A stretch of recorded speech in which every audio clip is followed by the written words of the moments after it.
Hey guys, welcome to Cili Padi kitchen. Today we're gonna tackle a Malaysian favorite. So Ale and I were thinking Hari Raya is coming up. Let's make a Malaysian favorite. Let's make a Hari Raya favorite. So as you guys know, a big famous dish that happens every time Hari Raya comes around is beef rendang. Or if some people, if we don't eat beef, it's chicken rendang. But of course, as you know, during the month of Ramadan, Alia and I are going vegetarian with some cheats. So we've decided to make a vegetarian style rendang, or at least try to make vegetarian rendang. So a few quick shouts before we begin. We did take a lot of inspiration from a recipe online from linsfood.com, so a big shout out to her. We made some changes based on our food preferences and some things that we felt maybe might go better based on just our ideas basically. But we will leave a link in the description, and as we did the last time in our last video as well, we will share with you guys in the description as well what changes we made to the recipe for our palate and maybe for yours as well. Right, so let's go straight into what you need to do for your rendang. This recipe has three main parts. So let's start with the heavy lifters of this dish, the meats, right, or the quote-unquote meats. So the two main ingredients that we'll be dealing with are the potatoes. You want starchy potatoes, 400 grams of Bangladeshi potatoes, and you have 500 grams of lamb skewers mock meat, so it has a little bit of marination or taste to it already. Now Lynn's food uses tofu, which means that she kind of puts it through a little marination that we don't need to go through. That saves us a bit of time. Now together with these two, you have a little bit of things to help with the taste. What you want is 1 teaspoon of ground turmeric, the juice of 1 lime, but we don't have lime and we don't like wasting, so we decided to use the juice of 1 lemon instead. Now a quick tip before this video, Alia told me that while a lemon is bigger, don't be fooled into using less than 1 lemon, because a lemon is of course less dense, of course, the flavor, so you still want a full lemon, even though you're using lemon instead of lime. And the last thing you want is about 1 teaspoon of salt, and we have Himalayan salt here. And also we have 1 teaspoon of oil, so you want something like vegetable oil or canola oil. Basically you want a neutral oil. We have canola oil here. Again, use what you have, don't bother going out and buying new ingredients. So those are the main heavy lifters. Next, you want your marinade, right, the thing that's going to give you your flavors. The main ingredients here, you have dried chilies, so they were dunked in hot water, then cut off at both sides, the tip and the end, cut down the center, and then de-seeded. Then you have 3 stalks of lemongrass. You can put as much as you want. We're just following kind of the recipe that was on the website. 5 cm of ginger. We have roughly 5 cm, I guess. You can put as much garlic as you want. The recipe calls for 3, but Alia loves garlic, so we tend to kind of put more than that. You have kind of like 5.5. So that's as much garlic as you want. We also have galangal, so you either want fresh galangal or galangal paste. We had neither. We had galangal powder, so I just mixed galangal powder with a bit of water. So you want half a teaspoon of galangal paste, or 2.5 cm of kind of fresh galangal. And finally, 1 tablespoon of ground coriander. Now the 2 other items that make up the main marinade or the sauce bit basically is onions. So the recipe calls for 1 large onion. That can be any onion you want, but again, we don't like wasting. Use what you have in your fridge. We had good shallot. Let's call them good shallot. We have some good shallots here, 6 to 7, Alia, probably, right? So use what you have. The equivalent of 1 large onion basically. Obviously the red ones, shallots, are a bit more pungent. White ones are a bit more sweet, so use whatever makes you comfortable. And then the last one is karise, or desiccated coconut. So as you can see, they're brown here, and they're brown here because we've kind of toasted or roasted them a little. You'll see in the video now kind of the process they went through. Basically you just want to dump them on a pan and kind of evenly brown them throughout before you reach kind of this consistency, and you want them with a good nice brown and somewhat dry before you reach this point, right? So that's your marinade.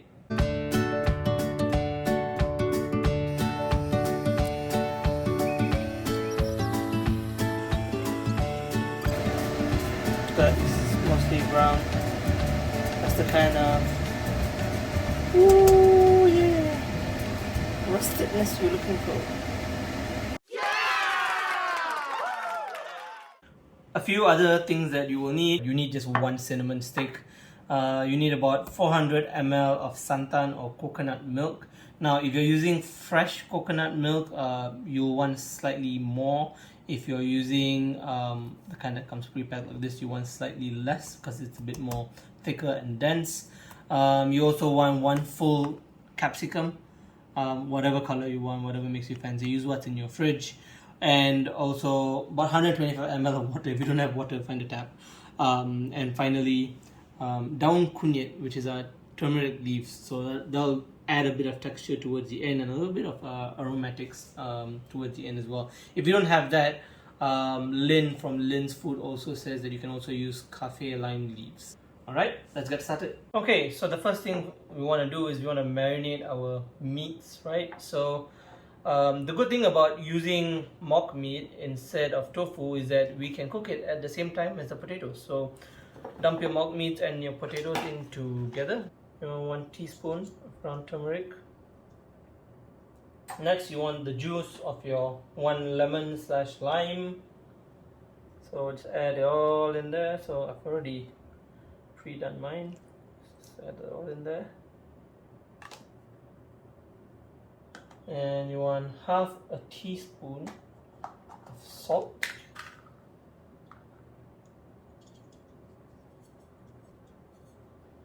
Last thing you want to do is add 1 tablespoon of oil. Right? Use your hands, don't use your hands, it's up to you. Turmeric does leave a stain on your skin.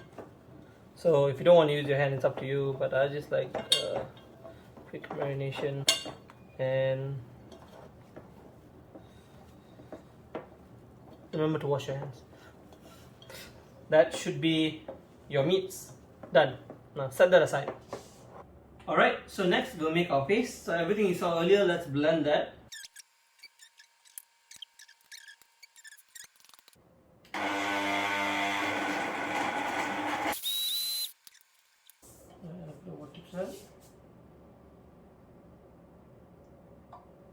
Just so we don't break our blender.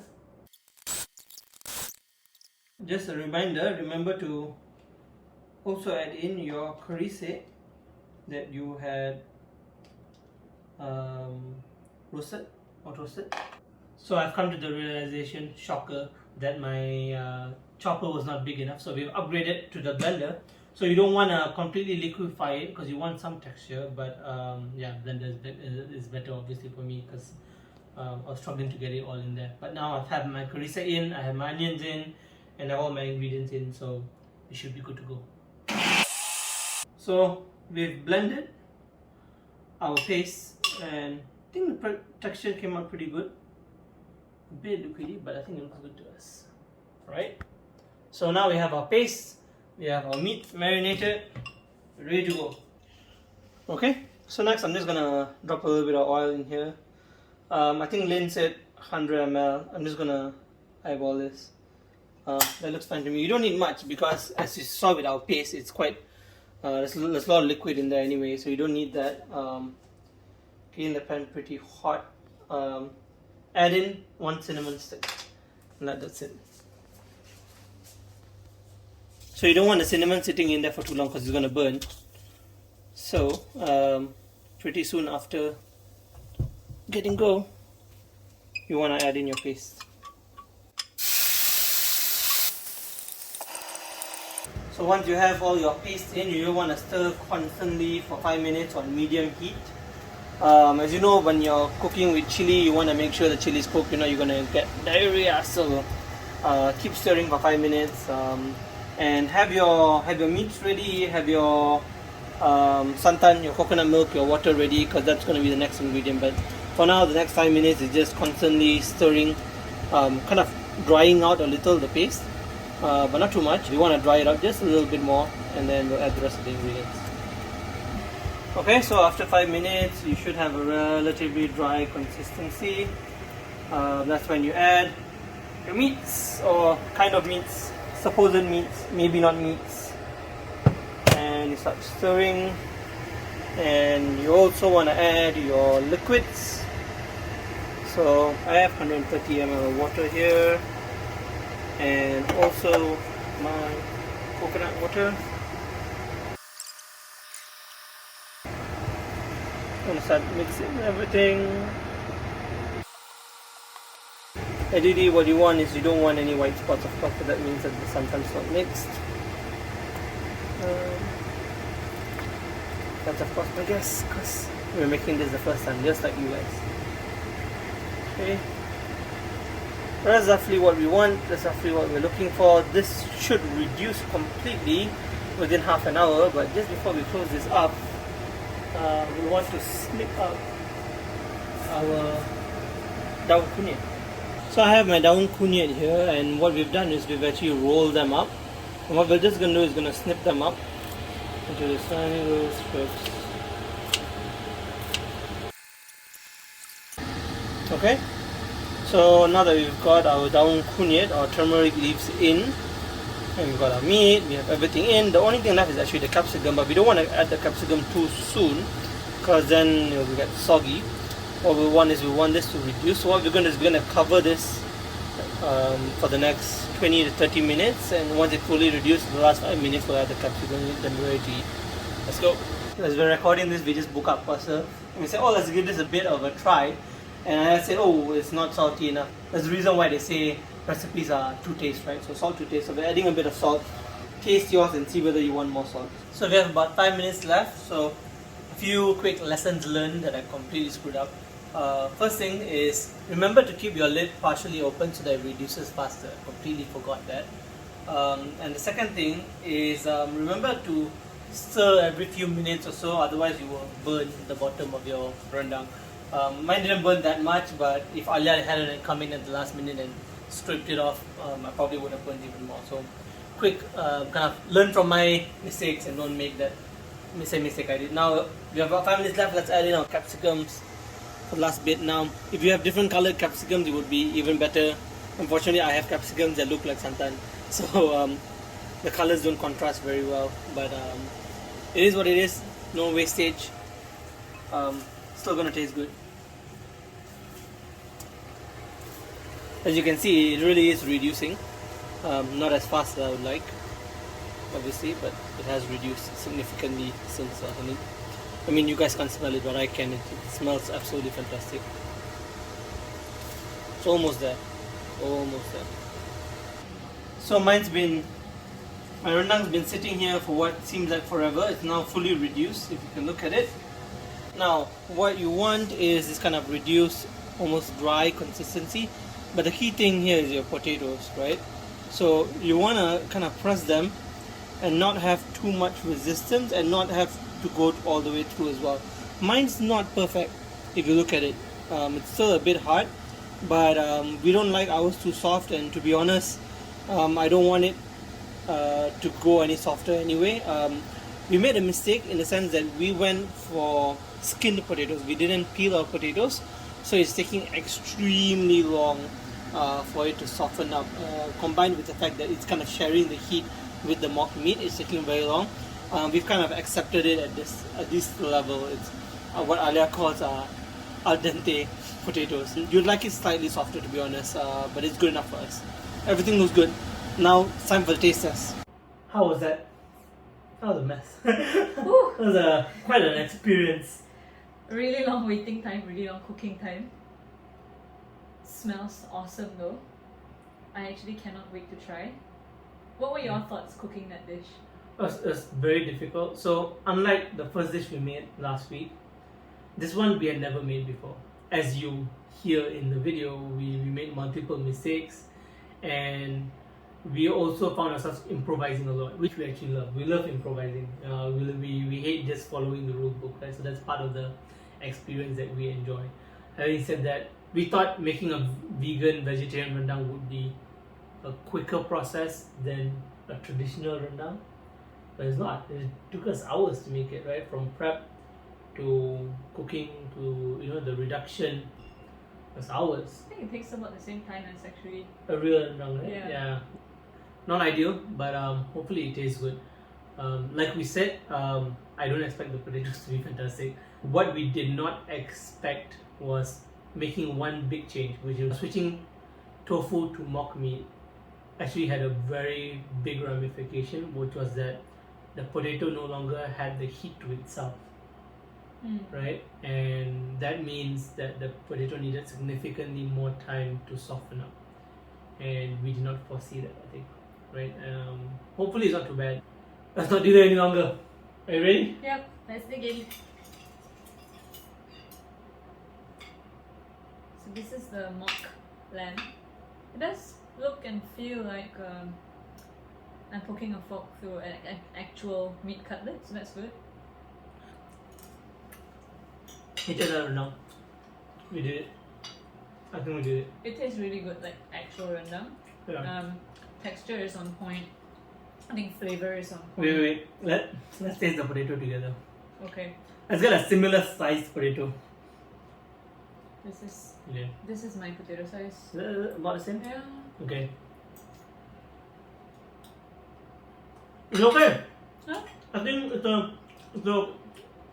what I would expect a rendang potato would roughly taste like. It's firm and soft on the inside. Yeah. And the firmness is from the skin. It is not.